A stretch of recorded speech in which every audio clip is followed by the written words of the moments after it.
पूरे मारवाड़ में और जोधपुर में पानी का मुद्दा एक बड़ा ही महत्वपूर्ण मुद्दा रहा है। और पानी में सिंचाई का पानी भी खेतों में, साथ ही पेयजल का भी एक बड़ा वहां पर मुद्दा रहा है, जिसमें केंद्रीय जल शक्ति मंत्री गजेंद्र सिंह शेखावत जोधपुर लोकसभा सीट से ही लगातार 2 बार के सांसद हैं। गजेंद्र सिंह शेखावत के कार्यकाल में पानी के मुद्दे पर, पेयजल के मुद्दे पर जोधपुर की जनता को बहुत कुछ मिला, जिसमें जरी नदी का पुनरुद्धार है, एक वो बड़ा मामला था। साथ ही जोजरी नदी का 172.58 करोड़ रुपए की राशि से उसका कायाकल्प हुआ। और जोधपुर में जो सीवरेज का पानी है जो नदी में जाता है, उसमें जो औद्योगिक प्रतिष्ठान है उनसे निकलने वाला जो केमिकल युक्त पानी है, उसमें नदी प्रदूषित ना हो पाए, इसको लेकर भी वहां पर बड़ा काम किया गया। 10 MLD क्षमता का सीवरेज ट्रीटमेंट प्लांट वहां पर बनाने की प्रक्रिया शुरू है। 54 किलोमीटर लंबाई की सीवरेज लाइन झालामंड में नवीन विकसित क्षेत्रों में 2 चरणों में बिछने का काम वहां पर शुरू है। और 53 करोड़ रुपए की लगभग लागत से घरों को सीवरेज कनेक्शन से जोड़ने का भी वहां पर काम लगातार शुरू है।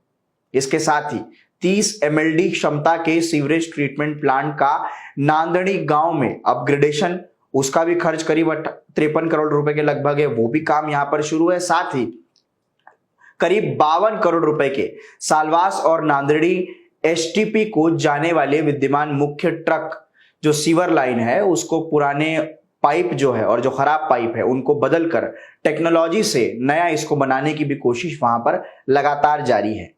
पानी के मुद्दे पर गजेंद्र सिंह शेखावत जो केंद्रीय मंत्री है, उनको कांग्रेस और वहां मुख्यमंत्री का भी गढ़ जोधपुर माना जाता है। सरदारपुरा से ही वो विधायक वहां पर थे, पूर्व मुख्यमंत्री अशोक गहलोत, तो उन्होंने भी लगातार उस समय गजेंद्र सिंह शेखावत को घेरने की कोशिश की।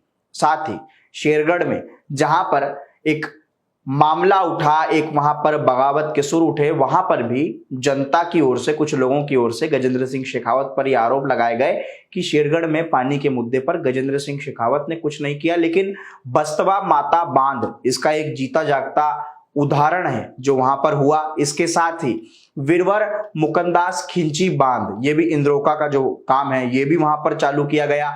साथ ही CSR का जो फंड होता है, CSR का फंड से बावड़ियों के पुनरुद्धार का भी ये एक काम नया शुरू हुआ। जल जीवन मिशन, राजस्थान में 2 बड़े नए प्रोजेक्ट, ERCP, पुराने लंबे समय से लंबित ये काम, इनको पूरा किया गया।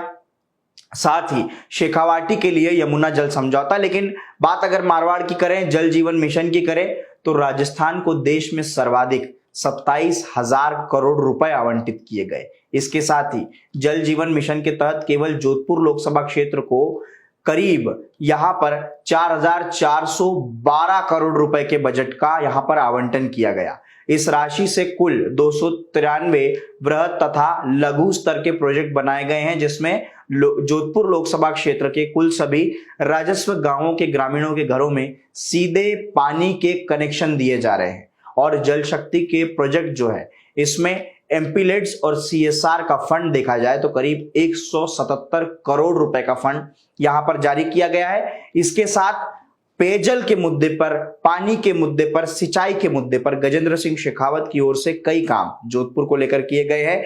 राजस्थान चौक के इंटरव्यू में गजेंद्र सिंह शेखावत ने पानी के मुद्दे पर बड़ी बात कही है। आइए आपको सुनाते हैं वो उन्होंने क्या कहा।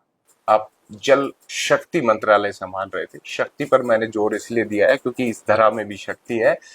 अशोक गहलोत लगातार तीर लगाते रहे, आप ही के क्षेत्र से आते हैं, और आपने भी कह दिया कि उन्होंने मुझे काम नहीं करने दिया। और आरोप ये लगे कि जल शक्ति मंत्रालय है, जोधपुर को क्या मिला, राजस्थान को क्या मिला। उस मिला के बीच में चुनाव आ गए। जनता के बीच में ये सवाल भी उठता है, मेहनत आपने देश भर में करी, पूरे आंकड़े आपके ऑनलाइन है, क्योंकि आधुनिक भारत की तस्वीर में आप IT पर भी फोकस करते हैं, लेकिन राजस्थान पीछे छूट गया। इसकी वजह क्या राजनीतिक द्वेषता मानी जाए? निश्चित रूप से।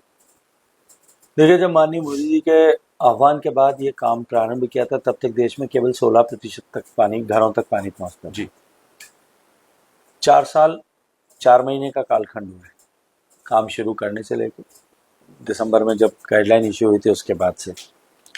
उसमें भी लगभग 2 साल का जो है कालखंड वो कोरोना की भेंट चढ़ गया। कोरोना में भी मैंने तस्वीर देखी थी, आप पानी पहुंचा रहे थे और वो सुदूर थी, कश्मीर की तस्वीर आई थी। हम निश्चित रूप से काम कर रहे थे, हमने काम को एक दिन भी विराम नहीं दिया। इवन लॉकडाउन में भी हम अपना काम कर रहे थे जी। लॉकडाउन में भी जो परमिसिबल एक्टिविटीज थी जिनमें काम करना चाहिए था, उनमें पानी की पाइपलाइंस डालना उस समय भी थी। आज मैं गर्व के साथ में कह सकता हूं कि हम 11.5 करोड़ नए कनेक्शन दे करके जो 16% था उसको 76% पे लाने में कामयाब हुए। जी। देश के 12 प्रदेशों ने 100% सैचुरेशन किया। लेकिन राजस्थान, जिसको सर्वाधिक बजटीय संसाधन दिए गए देश में, 27,000 करोड़ रुपए का बजट एलोकेशन किया गया।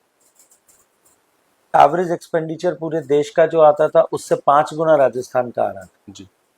और राजस्थान के अगर डेजर्ट डिस्ट्रिक्ट्स का देखें, जोधपुर, बाड़मेर, जैसलमेर, बीकानेर, तो उसका 10 गुना आ रहा था, 2 लाख रुपए पर कनेक्शन। जी। लेकिन फिर भी सारे प्रोजेक्ट सैंक्शन किए गए। उसके बावजूद भी, पैसा और प्रोजेक्ट दोनों होने के बावजूद भी, राजस्थान परफॉर्मेंस की दृष्टि से जिन 32 प्रदेशों में काम हो रहा था उनमें नीचे से दूसरी पायदान पर था। जी। तो सवाल खड़ा होना अब चाहिए, डबल इंजन की सरकार, अब काम क्यों होगा। नहीं हो रही थी? तो उसका एकमात्र कारण ये था, जी। माननीय अशोक गहलोत साहब के मन में शंका आशंका थी, यदि हर घर तक पानी पहुंचता है तो आने वाले 50 साल तक कांग्रेस के दरवाजे राजस्थान में हमेशा के लिए बंद हो जाएंगे। आपने तो पिछले 10 वर्ष की बात करें तो यहीं बंद कर रखे। तो इसलिए उन्होंने काम नहीं किया, लेकिन उनके पाप की सजा जो है उनकी पार्टी को मिली, वो सरकार से बाहर हुए। अब उन्होंने, कांग्रेस पार्टी के लोगों ने नया शगुफा प्रारंभ किया जी। कि जल शक्ति मंत्री राजस्थान से है, जोधपुर से है, भारतीय जनता पार्टी की डबल इंजन की सरकार है, तब भी पानी नहीं पहुंचा। आज मुझे किसी ने प्रश्न किया था, जी। तो मैंने उनसे कहा, मैं सभा में भाषण देने जा रहा था तो रास्ते में किसी ने मुझे प्रश्न किया, तो मैंने कहा सभा में जवाब दूंगा। तो मैंने कहा, भाई मैं तो जादूगर नहीं हूं, जादूगर तो माननीय अशोक गहलोत साहब है। अगर मैं होता तो रात को कुछ डंडा घुमाता और पता लगता कि सुबह सबके घर में नल पहुंच गया होता, टंकियां बन गई होती, पाइप लग गए होते। मैं तो इतना ही कहूंगा कि अभी जो हमने और बजटीय संसाधन दिए हैं, लगभग 13,000 करोड़, जी। 40,000 करोड़ में से पिछली सरकार ने 6,000 करोड़ मात्र खर्च किए थे, अभी कुछ 2-3 हजार करोड़ सरकार बदलने के बाद खर्च हुए। लेकिन मोटे तौर पर 30,000 करोड़ रुपया राजस्थान की सरकार के पास है। जी। टेंडर्स हो चुके हैं, सिर्फ धरातल पर काम करने की आवश्यकता, और डबल इंजन की सरकार प्राथमिकता से इस पर काम करेगी तो हम अगले 1-1.5 साल में सकारात्मक परिवर्तन राजस्थान में लेकर आने में कामयाब हो जाएंगे। अब छोटे छोटे सवाल जोधपुर को लेकर कर लेते हैं, मुकाबले को लेकर कर लेते हैं। पहला ही, पिछली बार वैभव मुकाबले में थे, अब की बार करण सिंह आ गए, कुछ डिफरेंट लग रहा है? अनुकूलता है ज्यादा। पिछली बार मुख्यमंत्री के बेटे थे, इस बार आपकी जाति के व्यक्ति भी तो है। राजस्थान में जाति दूर नहीं जाती सर, तो बिल्कुल आप तो बड़े राजनेता हैं, पूरा देश बिल्कुल नहीं जाती, मैं तो जी। ईमानदारी से स्वीकार करता हूँ। लेकिन ये दाव 2014 और 19 दो ऐसे चुनाव हुए हैं जी। जहां देश ने जाति से, धर्म से, मजहब से और गोत्र से, इन सब से ऊपर उठ करके देश के लिए मतदान किया है। अब की बार एक बार फिर भारत के लोग विकसित भारत की के आधारशिला रखने के लिए, विकसित भारत के संकल्प को पूरा करने की नींव की ईंट रखने के लिए फिर इन सब से ऊपर उठ करके माननीय मोदी जी के नेतृत्व में नया भारत और विकसित भारत बनाने के लिए मतदान करें। कांग्रेस को कोरों की सेना बता दिया गया। आप अक्सर ऐसे बयान देते नहीं है, लेकिन इस चुनाव में कुछ बयान ऐसे आ गए। नहीं, मैंने ये कहा कि 2 तरह के, मैंने ऐसा नहीं कहा कांग्रेस कौरव जी, एक बार ठीक से देखिएगा जी।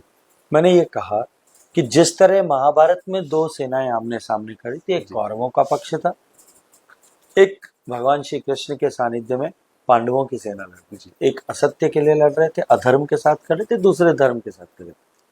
और तब मैंने उदाहरण देकर के कहा कि आज भी 2 पक्ष आमने सामने खड़े हैं। एक वो है जिन्होंने देश को बांटा, एक वो है जिन्होंने देश से पाक अधिकृत कश्मीर देश से जाने दिया, देखते देखते अक्साई चिन्ह का क्षेत्र जाने दिया, जानबूझ करके अपनी स्व प्रशंसा की, आत्मश्लाघा की जो है वो प्रेक्षा में प्राप्त करने के उद्देश्य से उन्होंने देश का 82% पानी, 82% पानी पाकिस्तान को देने का पाप किया। एक तरफ वो पक्ष है जिसने 370 लगाया, जिसने राम को के अस्तित्व को नकारा, जिसने गरीब को वोट बैंक की तरह यूज किया, जिसने देश को अमीर गरीब ऊंच नीच छोटा बड़ा बोली भाषा क्षेत्र धर्म मजहब इन सब के आधार पर बांटा जी। और दूसरी तरफ नरेंद्र मोदी जी के नेतृत्व में पंडित दीनदयाल जी के द्वारा बनाए गए आदर्शों पर चलने वाली पार्टी है जो गरीब को गणेश मान करके सेवा करती है, उसके घर में परिवर्तन लाने के लिए काम करती है। पाक अधिकृत कश्मीर हमारा अभिन्न अंग है, इसको लेकर के कठोरता के साथ में दृढ़ता के साथ में अपने अभिव्यक्ति करती है। देश में के पानी के बंटवारे के समय में जो गलत हुआ है उसको उलटने के लिए प्रयास करती है। भारत का पानी पाकिस्तान जो जा रहा है उसको रोकने का काम करती है और गरीब के जीवन में परिवर्तन लाने के लिए काम करती है। 370 को हटाती है, राम का मंदिर बनाती है। अब जनता को निर्णय करना है कि वो किस पक्ष में थे। अमित शाह जी ने भी कह दिया है अलवर में कि हमारा जो जल शक्ति मंत्रालय है, खासतौर पर ERCP यमुना जल, ये सारी चीजें हो रही है वो राजस्थान के हित की है और ग्रामीण तक पानी भी पहुंचेगा।